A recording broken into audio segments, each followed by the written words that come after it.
no Solar Corinthians, que está a semana toda aí treinando para jogar com o Flamengo, depois do jogo ridículo contra o Sport na semana passada, ontem, depois de uma semana em que a gente falou aqui sobre a Caixa Econômica Federal, quando vocês souberam aqui em primeira mão por quê, segundo o Corinthians, o André Sanches tinha participado da reunião contra a Caixa, aí o pessoal do órgão fiscalizador chegou e foi lá tomar satisfação sobre o que tinha acontecido, era só ter assistido a live do Deb todo dia. Aí ontem o Romeu Tuma Júnior falou, não, mas é importante a participação.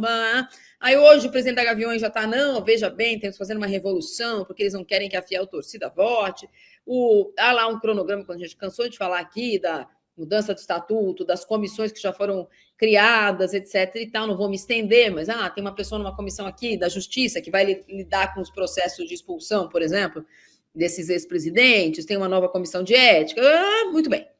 A ponto que apareceu ontem mais uma cobrança em relação ao José Martínez, que veio dos Estados Unidos na gestão Augusto Melo. E que a contratação dele, o pagamento da contratação dele, também estaria sendo cobrada na FIFA, uma matéria que foi colocada no ar primeiro pelo Globoesporte.com, e eu confirmei. É bom que a gente dá crédito, não é todo mundo que faz isso.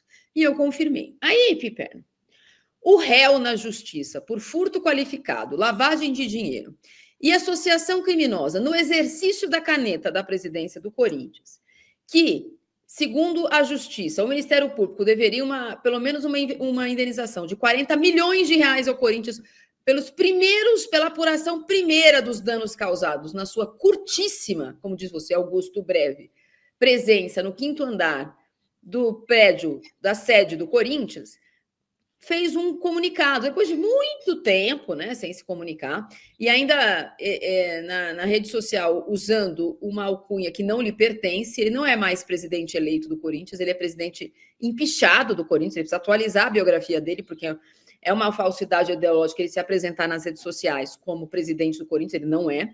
Ele fez um pronunciamento em vídeo que eu me recuso a colocar aqui, porque me causa asco, mas vou colocar o que ele falou. Mais uma vez, estão querendo colocar na minha conta um problema que não é meu.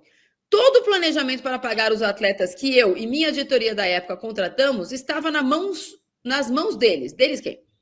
Todo o departamento financeiro estava ciente de tudo e só seguíamos com as contratações com a anuência do responsável. Agora, quem fez tanta questão de estar no comando, que faça o que tem que fazer e pague. Receita entrou. E para onde foi? Bom, segundo a Justiça, foi desviada, presidente. Planejamento tinha. Cadê? Cadê? Você rasgou o papelzinho? Cadê seu planejamento? Põe aí, posta.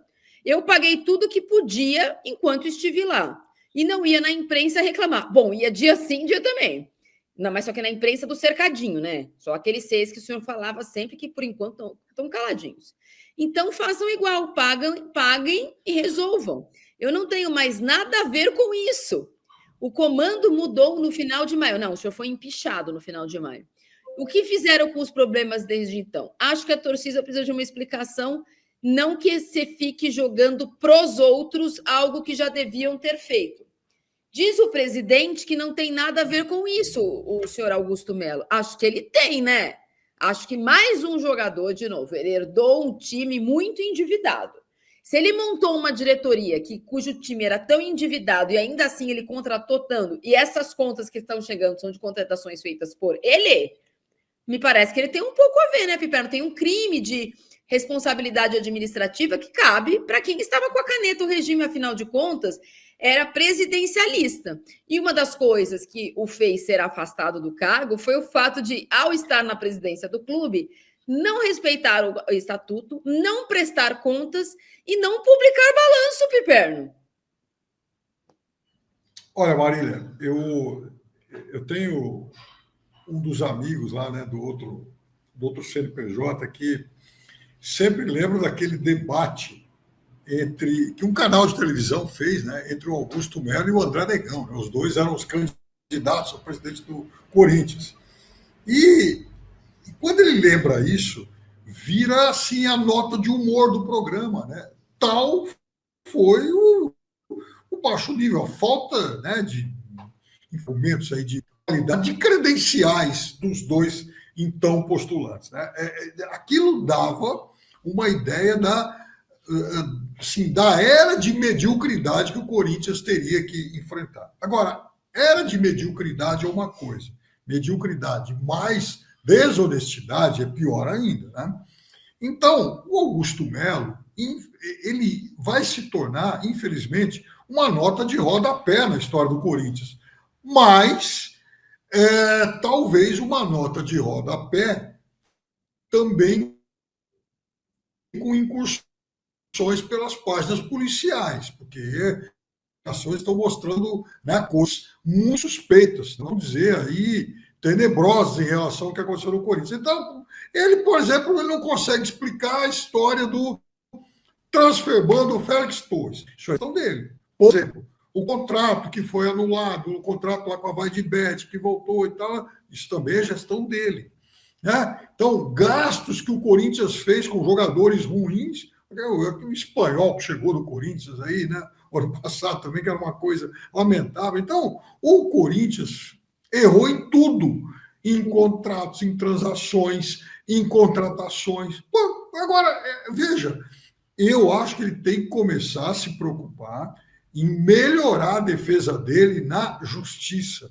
Não adianta ele querer toda hora dar algum tipo de explicação e justificativa na área esportiva, porque aí ele já está condenado. Ele foi o pior da história do Corinthians.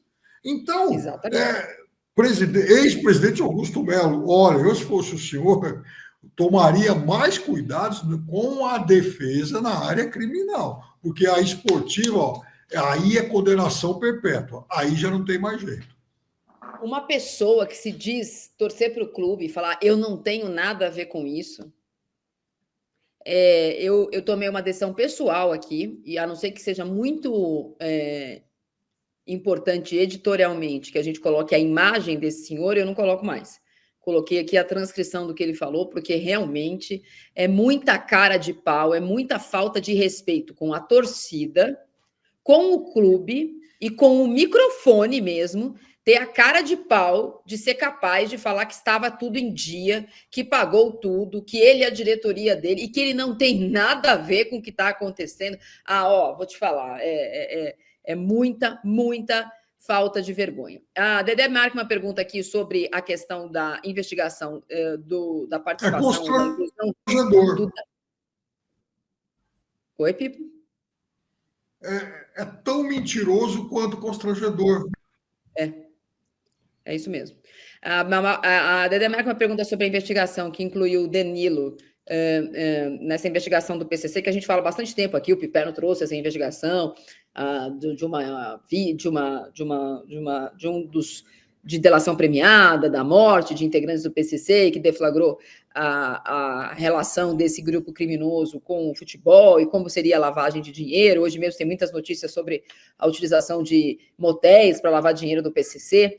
E ontem o Lance publicou uma ótima matéria do grande André Camarante, grande repórter investigativo policial, em que essa investigação do PCC/futebol se tocou aí na possibilidade do Danilo, ex-jogador do Corinthians, do São Paulo, do Goiás, histórico, ex-técnico das categorias de base do Corinthians, que até dirigiu o Corinthians numa dessas trocas de técnico profissional uma vez, está envolvido nisso.